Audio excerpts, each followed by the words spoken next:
और अपने आप ही ये खत्म भी हो जाती है। लेकिन क्या होता है कि इसमें दर्द भी होता है, इसमें पानी वाली रसौली में दर्द भी होता है। और ये मतलब खत्म हो जाती है, इसके लिए कोई ऑपरेशन वगैरह की जरूरत नहीं होती है। तो दूसरी जो रसौली होगी वो होगी ब्लड वाली, ब्लड की गांठें बन जाती है। तो वो वाली रसौली भी आसानी से ठीक हो जाती है। मतलब उसमें यह है कि उसको आपने उसकी मेहनत करनी पड़ेगी, लेकिन वो ठीक हो जाएगी। उसमें आपकी दिनचर्या, आपका रहन सहन, आपका खान पान, ये सब कुछ उसमें मैटर करता है। तो ये ऐसा नहीं है कि ये ठीक नहीं होती, ये भी ठीक हो जाती है।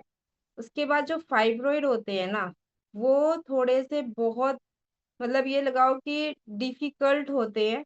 वो इतनी आसानी के साथ ठीक नहीं होते हैं, ये सच्चाई है। क्योंकि गांठ पिघल सकती है, लेकिन जो फाइब्रॉइड होते हैं वो हमारी, एक तरह से हमारी त्वचा होती है। वो हमारे यूट्रस की जो त्वचा है वो मोटी हो जाती है। कहीं से जैसे धरती होती है, कहीं से उठी हुई होती है, कहीं पे पहाड़ होते हैं, कहीं से नीचे होती है, मतलब कहीं पे नदियां होती है।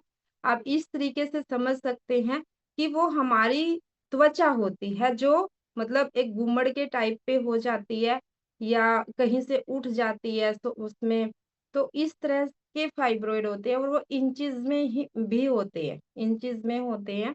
तो सबसे ज्यादा दिक्कत फाइब्रॉइड ही करते हैं, सबसे ज्यादा दिक्कत फाइब्रॉइड ही करते हैं। लेकिन वो भी ठीक हो सकते हैं। वो कैसे ठीक होंगे? वो सिर्फ और सिर्फ आपकी इच्छा शक्ति के कारण ठीक हो सकते हैं। सबसे पहले तो इच्छा शक्ति, कि मुझे ये ठीक करनी है। नहीं तो एक छोटा सा रोग भी आप ठीक नहीं कर पाओगे अगर आपके अंदर इच्छा शक्ति नहीं होगी। ठीक है। तो ये तो थी थोड़ी सी जानकारी कि रसोली कितने प्रकार की होती है, और एक होता है फाइब्रॉइड। अब इसका अगर किसी को डिटेक्ट हो गया कि ये हो गया है, अब उसका इलाज कैसे करना है? तो अगर चाहे पानी वाली रसोली है, चाहे गांठ वाली रसोली है, चाहे फाइब्रॉइड है, तो सबसे पहले हमें शुरू करनी होती है उसकी मसाज। ये सबके लिए जरूरी है, तीनों ही उसमें जरूरी है। मसाज करनी अपने यूट्रस की, सबसे पहला काम। मसाज करिए अरंड के तेल से, और उसके बाद सिकाई करिए। ये बहुत जरूरी है, और आप हर किसी को ये बता सकते हो। ठीक है। सबसे पहले मसाज करना, और फिर क्या करना? सिकाई करना। और हफ्ते में, जैसे आजकल गर्मियों का सीजन है, तो गर्मी में हफ्ते में 2 दिन भाप लेना, ताकि इन्फेक्शन ना बढ़े। ये जरूरी है। यही चीज अगर सर्दियों में की जाए, तो सर्दियों में आप भाप डेली ले सकते हैं, क्योंकि वो मौसम का थोड़ा सा फर्क रहता है। तो ये आप नोट कर सकते हैं कि गर्मियों में अगर हम किसी को ये करवा रहे हैं, तो 2 बार भाप, और सर्दियों में करवा रहे हैं तो डेली भी वो भाप ले सकता है। तो पहला तो हो गया ये। अब दूसरा है कि उसको बोलिए कि जल्दी सोना शुरू करे और जल्दी उठना शुरू करे। ये बहुत जरूरी है। अगर आप चाहते हो कि भाई मैं ठीक हूँ, ठीक है, उसके लिए आपको फुल मेहनत करनी पड़ेगी। ऐसा नहीं है, क्योंकि आपकी दिनचर्या कहीं ना कहीं गड़बड़ हुई है। तो सुबह जल्दी उठे, जल्दी उठने के बाद घूमना जरूरी है। घूमने के बाद इसमें बटरफ्लाई आसन बहुत जरूरी है। बटरफ्लाई आसन ये आप जरूर करें। बटरफ्लाई कम से कम आधा घंटा। बटरफ्लाई क्या करती है? बटरफ्लाई आसन में आपके यूट्रस की जो मांसपेशियां होती हैं उनमें लचक पैदा होती है। वहां लचक पैदा होगी, तो वो आपकी गांठ, आपके जो फाइब्रॉइड हैं, उनको वहां से वो सफाई का काम करना शुरू कर दें। क्योंकि हमारी जो मांसपेशियां हैं अगर वहां पे अकड़ी जकड़ी रहेंगी, तो फिर भी काम बहुत कम होगा। आप क्या कर रहे हो? मसाज कर रहे हो, आप सिकाई कर रहे हो, आप भाप ले रहे हो, और साथ में आपने एक्सरसाइज भी कर ली, तो फिर क्या वो जल्दी ठीक नहीं होगी? वो बिल्कुल जल्दी ठीक होगी। तो सबसे पहला काम, हमने सुबह जल्दी उठना और रात को जल्दी सोना। रात को जल्दी सोना क्यों जरूरी है?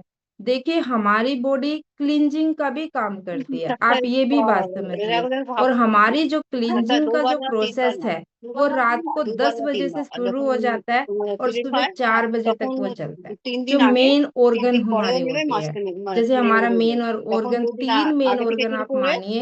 পরে एक तो দিবে हमारा আর लीवर রেগুলার তুমি जो हमारे সপ্তাহে खाने দুবার को করে पचाने का काम कर रहा है, ठीक है, ये আর তে मेन ऑर्गन हो गया। एक বিট हमारा খাচ্ছ हार्ट, हमारा हृदय जो বিট खून খাচ্ছ की लगातार দিয়ে पंपिंग খাও करता এখানে है। হ্যাঁ और उसके बाद हमारे लंग्स, फेफड़े, হ্যাঁ রাত্রে ভিজিয়ে मतलब দেবো ये जो ওটা তো রোস্ট করে খাচ্ছ ऑर्गन है इनकी আর যেটা सफाई টাটকা খাচ্ছ ज्यादातर ये সেটাকে रात ভিজিয়ে को, দেবো हमारा जो हार्ट है আর और ঘি খাচ্ছ हमारा जो लीवर है वो जो ঘি যখন পিরিয়ড अपनी হয় তখন सफाई करेगा, যখন ভাগ শুরু वो করবে তখন तब ওটা খাবে करेगा जब आप गहरी नींद में হ্যাঁ होंगे। তখন খাবে और गहरी नींद के আর लिए क्या होगा, आपको দুটো जल्दी কাড়া सोना আছে पड़ेगा।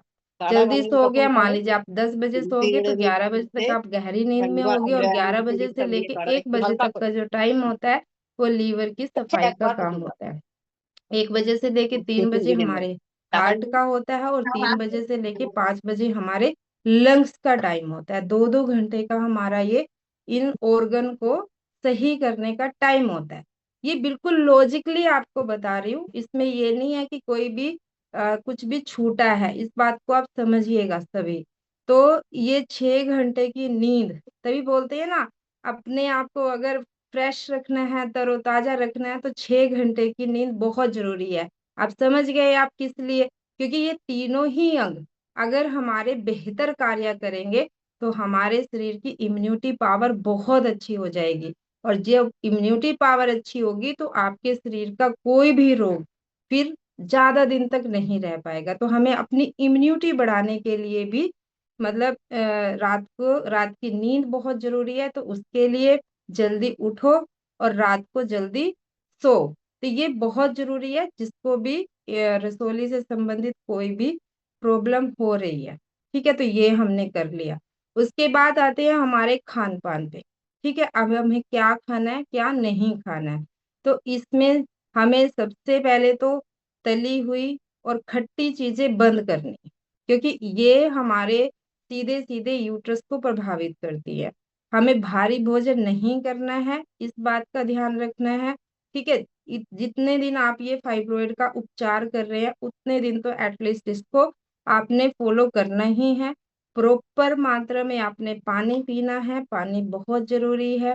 ठीक है, भोजन अपना सही रखिए, उसमें ज्यादा तला ठंडा या फिर खट्टा शामिल ना करिए। तो ये है। उसके बाद उसमें आ जाएगा, अब हमें लेना क्या है। लेने के लिए सबसे बढ़िया हम बताते हैं कि कचनार की छाल और गोरखमुंडी की छाल। ठीक है, ये हमें लेना है। अब इसको लेना है, यानी अगर आप इसको सर्दियों में ले रहे हैं तो बिल्कुल काढ़ा बना के इसको आप ले लीजिए। ये बहुत आसान होता है और बहुत इफेक्टिव भी है ये। तो ये आप ले लीजिए। और अगर किसी को पथरी की समस्या नहीं है, ठीक है,